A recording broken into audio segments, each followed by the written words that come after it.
नमस्कार, मी संकेत आवटे. निर्मला सीतारामन मॅडमांनी काय बोललेत यावर थोडंसं अनालिसिस करूया. कारण बजेटचा व्हिडिओ तर आपण बनवला आहे, पण त्याला थोडंसं अजून ड्रिल डाऊन करणं गरजेचं आहे. कुठल्या सेक्टरवर त्यांनी फोकस केला आहे हे बघणं गरजेचं आहे. 2-3 स्टॉकबद्दल अजून आपण चर्चा पुढे करणार आहोत, पण या ठराविक सेक्टरवर तुमचं पण लक्ष पाहिजे. जर सरकार जोरदार त्याकडे लक्ष देत आहे तर समजून जायचं जोरदार मुवमेंट त्या सेक्टरमध्ये येऊ शकते. एखाद्या स्टॉकचं नाव घेतो याचा अर्थ ते रिकमेंडेशन नाही आहे, फक्त एज्युकेशन पर्पजसाठी सांगतोय. कुठल्याही प्रकारे मी रिकमेंडेशन देत नाही आहे. तुम्ही तुमच्या फायनान्शियल ॲडवायझरला विचारून डिसिजन घ्यायचा आहे.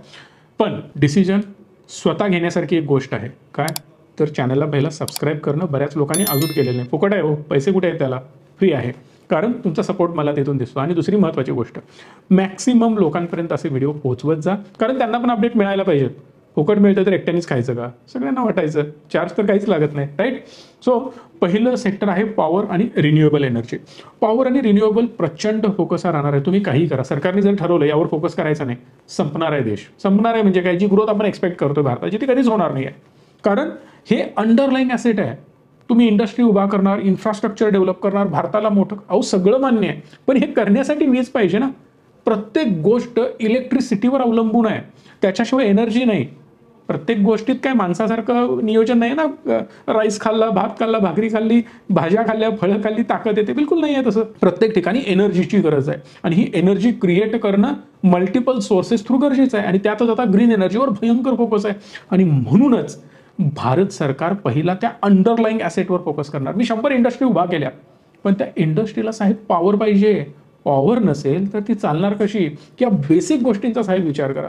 आणि म्हणून स्टॉक मार्केटमध्ये अति स्मार्ट लोकांची बिलकुल गरज नसते, अति मोठ्या अर्थतज्ञांची गरज नसते. आता ते खुळे असतात असं नाही बरं का, ते स्मार्ट असतात, ते बऱ्याच गोष्टी चालवतात, मान्य आहे. पण आपल्यासारख्या सर्वसामान्य लोकांना, तुम्हाला म्हणा, मला म्हणा, किंवा बाकी सगळ्या लोकांना हे ब्रॉडर लेवलला जरी आपण अंदाज बांधला ना तरी खूप काही कळतं. म्हणजे काय, आता कोल गॅसिफिकेशन करायचं ठरवलंय. कोलपासून गॅस बनवणार आहेत. मग आता ते बनवणार आहेत म्हणजे कुठल्या तरी कंपनीला ऑर्डर देणार. शक्यतो आपल्या जवळच्या कंपन्यांनाही ऑर्डर मिळणार. आपल्या जवळच्या म्हणजे अदानींना समजू नका बरं का, ही कोणाला मिळणार? गव्हर्नमेंट कंपन्यांना ऑर्डर मिळणार. त्याचबरोबर विंड एनर्जीपासून जोरदार काम चालू आहे. इव्हन मी कोल्हापूरमध्ये राहतोय, तर कोल्हापूर भागामध्ये सुद्धा जोरदार विंडमिल बसवायचं काम सुरू आहे. आणि हे प्रॅक्टिकली मला दिसतंय. आणि जेव्हा हे ग्राउंडवर गोष्टी हालचाली दिसतात ना, तेव्हा समजून जायचं की हे नेक्स्ट लेवलला काम सुरू आहे.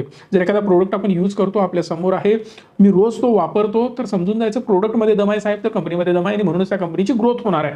हे सिंपल लॉजिक लावत जायचं. सोलर एनर्जी भयंकर डिमांड आहे. हळूहळू एक दिवस असा येईल ना की इलेक्ट्रिसिटी परवडते का? विचार करा ना, लांब जाऊ नका. 2-4 वर्षापूर्वी जा तुमचं इलेक्ट्रिसिटी बिल काय होतं. अगेन 4 वर्षानंतर 2 वर्षापूर्वी जा तुमचं इलेक्ट्रिसिटी बिल काय होतं. आजचं इलेक्ट्रिसिटी बिल ओपन करा, आजचं काय आहे.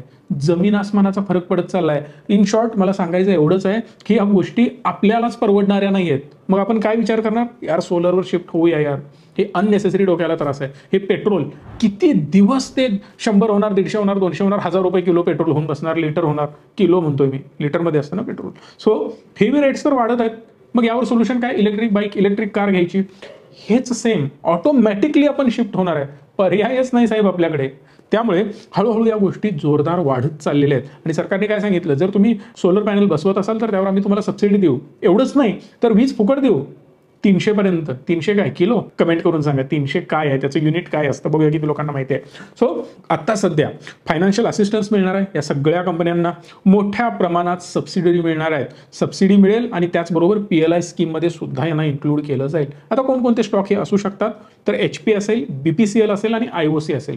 आपण फक्त सरकारी कंपन्यांबद्दल बोलतोय, पण अदानी पॉवर असेल, टाटा पॉवर असेल आणि सुझलॉन वगैरे असेल, ज्या ग्रीन एनर्जीमध्ये काम करणाऱ्या कंपन्या आहेत, त्या ज्याला ज्याला ग्रीन लागले, मॅक्सिमम कंपन्या ज्याला ज्याला पुढे ग्रीन आहे त्या मे बी ग्रीन एनर्जीमध्येच करतात. पण काही अशा कंपन्या ज्या ॲक्च्युली ग्रीन एनर्जीमध्ये नाही करत पण नावात ग्रीन आहे, हे पण लक्षात घ्या. सो थोडंसं त्यांची बॅलन्स शीट चेक करा आणि तुम्ही मला कमेंट बॉक्समध्ये सांगा तुमचा फेवरेट ग्रीन एनर्जीवाला स्टॉक कोणता आहे. पुढे जाण्याआधी गुंतवणूक करणं सगळ्यात महत्त्वाचं असतं. आणि जर तुम्हाला गुंतवणूक करायची असेल, आमची मदत तुम्हाला हवी असेल, स्ट्रॉंग तुम्ही बिलीव्ह करत असाल की मार्केटमधून चांगला गेन होऊ शकतो, कुठलेही तुमचे प्रॉब्लेम असू दे, फायनान्शियल क्रायसिसमध्ये आता सध्या तुम्ही असाल, त्यामधून तुम्हाला बाहेर पडायचं असेल प्रॉपर फायनान्शियल प्लॅनिंग करून, तर त्यासाठी आम्ही मदत करू.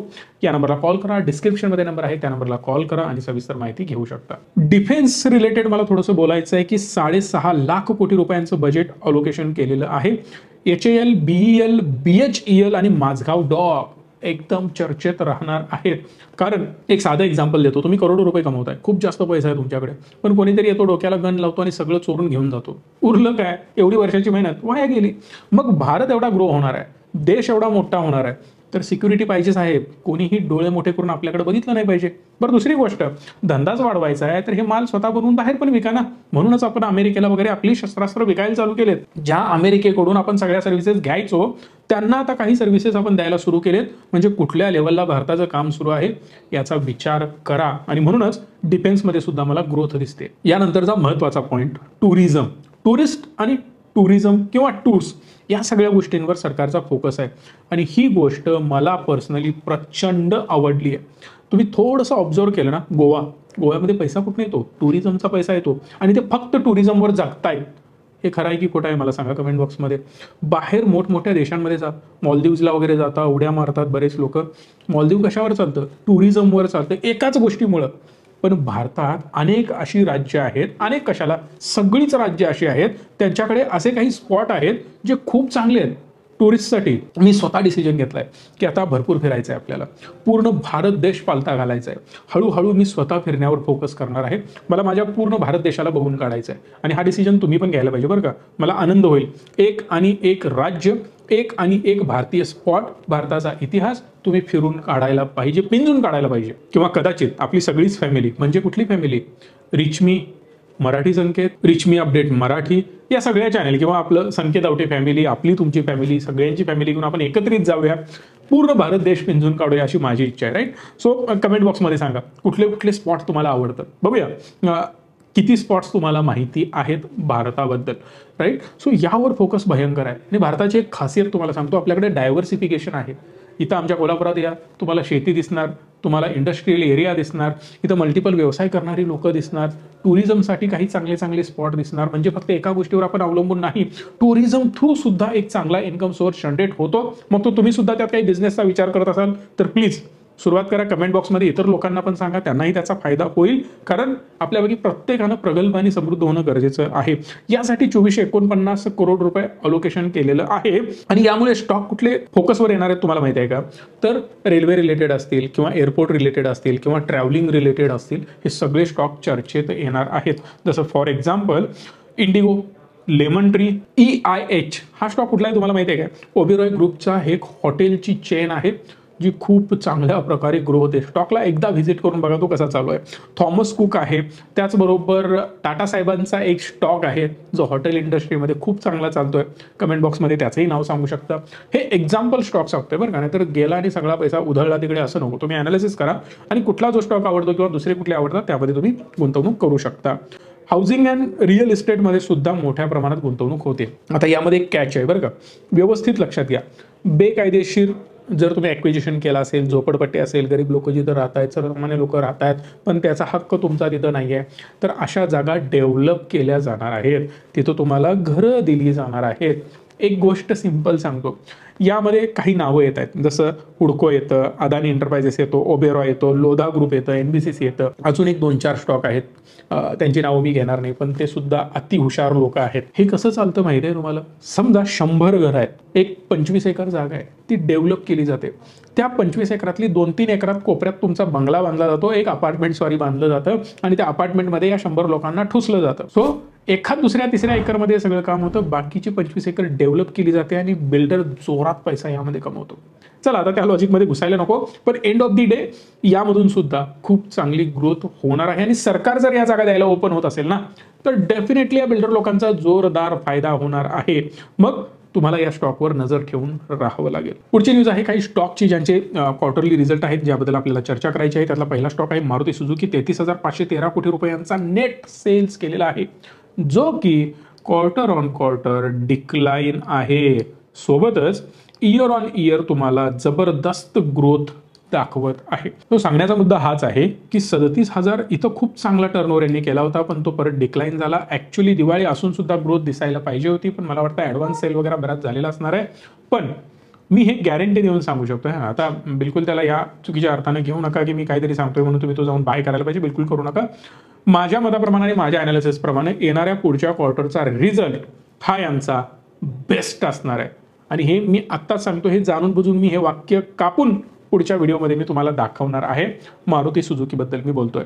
3207 कोटीचा नेट प्रॉफिट यांचा आहे, त्यामुळं हा प्रॉफिट सुद्धा डिसेंट आहे आणि तुम्ही जर त्याला इयर ऑन इयर बघितलं खूप चांगल्या प्रकारे ग्रो झालेला आहे. पण रिझल्ट तेवढा सॅटिस्फाईंग नव्हता. पण टाटांची मात्र ग्रोथ खतरनाक आहे.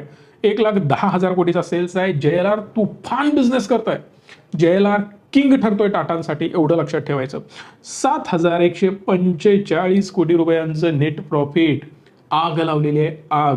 लक्षात घ्या, जबरदस्त ग्रोथ तुम्हाला क्वार्टर ऑन क्वार्टर दिसते.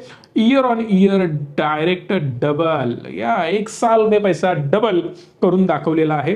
पैसा रेस खूप चांगला यांनी केलेला आहे. त्यामुळे टाटांचा हा जो लॉस होत होता ना, हा लॉस त्यांचा मॅक्सिमम होणं बंद झालेलं आहे. कारण जेवढा पैसा तुमच्याकडे येणार तेवढा लॉस तुमचा कमी होणार, बिकॉज तुम्ही जो फंड उचललेला आहे ॲज अ लोन, तो हळूहळू तुम्ही कमी करत जाणार आहात. आणि हे टाटा करतायत आणि जबरदस्त मॅनेज केलेला आहे, मानायला पाहिजे. पण या सिच्युएशनमध्ये हा one of the worst stock होता, हे सुद्धा लक्षात घ्या, जो आता बेस्ट बनत चाललाय. सो प्रत्येकाची एक सायकल असते, त्या सायकलमधून तो जात असतो. त्यामुळे अजून चांगली ग्रोथ टाटांची इथून पुढे सुद्धा अपेक्षित आहे. आशा करतो तुम्हाला हा व्हिडिओ आवडला असेल, त्यामुळे तुम्ही लाईक, शेअर आणि चॅनलला सबस्क्राईब कराल. धन्यवाद. Stay tune and stay positive.